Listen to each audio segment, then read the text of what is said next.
হাতে করতে খুবই কষ্ট হয়।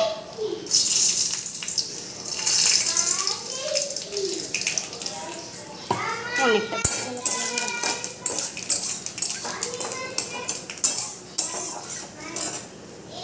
তেল লাগবে।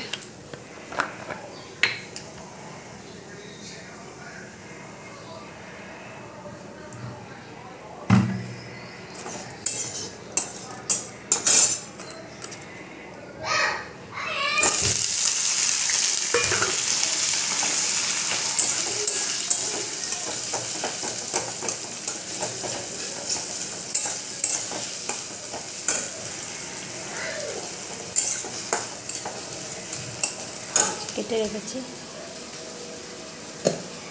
ঝিঙে কেটে রেখেছি। এটা ভাজা হয়ে গেলে ঝিঙাটা দিয়ে দেবো। পেঁয়াজটা প্রায় ভাজা হয়ে গেছে, এবার আমি দিয়ে দেবো ঝিঙে। ঝিঙে কেটে রেখেছি, অল্প অল্প করে ভেজে নিই, আমি আবার দিয়ে দেবো। ঝিঙেটা দেখতে অনেকটা লাগে, কিন্তু হওয়ার পরে একদম অল্প হয়ে যাবে। মনে হচ্ছে কতটা, কিন্তু একদম অল্প হয়ে যাবে।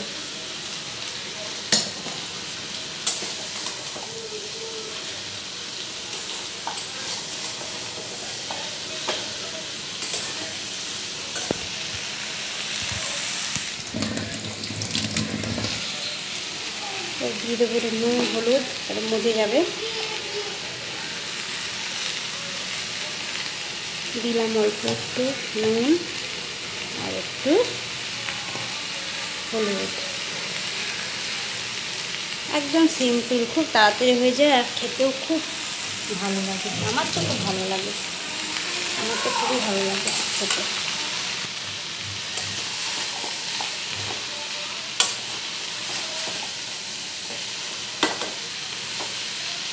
নেড়ে নিই, দিয়ে দিচ্ছি দুটো কাঁচা লঙ্কা। শুকনো লঙ্কা দিয়েছি, দুটো কাঁচা লঙ্কা দিচ্ছি। ঝাল হলে ভালো লাগবে খেতে, আমার ঝাল ভালো লাগে।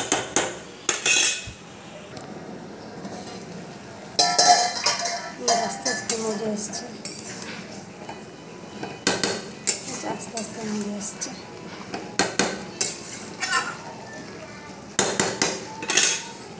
হয়ে যাবে ব্যাপারে।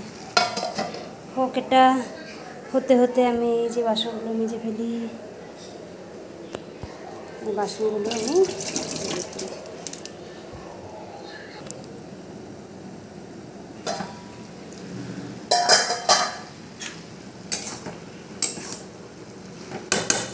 প্রায় হয়ে গেছে। তো চিনি দেবো, বড়িগুলো দিয়ে দিই, ওটাই দিয়ে ভালো লাগবে খেতে, একদম নরম হয়ে যাবে।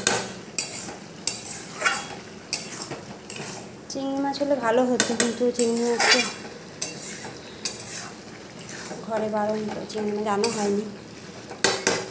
জানি না যে এটা করবো আজকে, হঠাৎ করে দেখলাম অনেক ঝিঙা রয়েছে, তাহলে করেই ফেলি। চিংড়ি মাছের আশায় বসে থাকলে তো হতো না।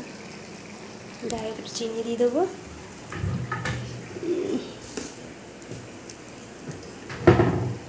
এক হাতে করতে খুবই অসুবিধা হয়, যাই হোক একটু স্বাদ মতো চিনি, বেশি না, ব্যাস।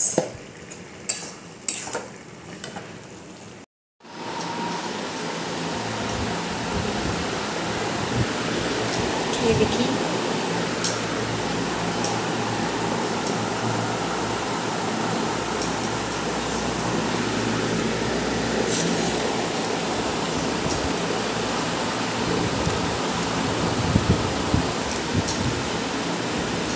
ফাটাফাটি, ডিমটা খেয়ে দেখি। ফাটাফাটি, তোমরাও এরকম বানিয়ে খাও, আশা করি খুব ভালো লাগবে। টাটা।